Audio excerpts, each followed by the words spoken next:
I mean, in person, you'd get a really good feel for the non-measurables, which are attitude, effort level, interaction with teammates and coaches. There is a certain feel to that does matter within the culture of a hockey team, right? And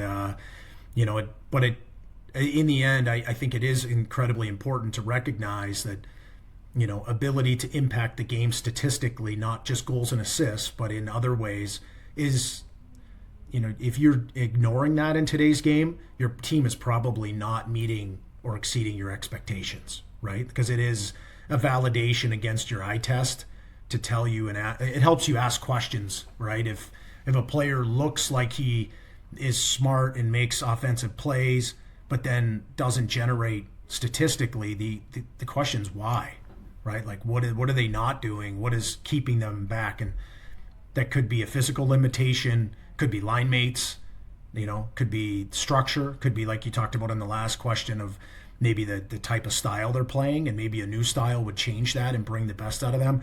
But it does let you ask the question so that you can be, more prepared in your player analysis. So we definitely use both. Like in Dubuque, we definitely use all the tools available to us to evaluate our player pool and track players, but we definitely don't pick solely or choose solely based on those metrics alone.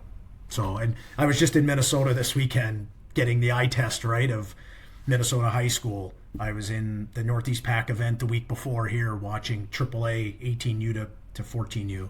In a couple weeks I'll be over in your neck of the woods watching prep school hockey, and seeing some of the teams at those levels. And so you can kind of get a better gauge as far as the level of play and then how much the statistics really mean, once you kind of have that feel.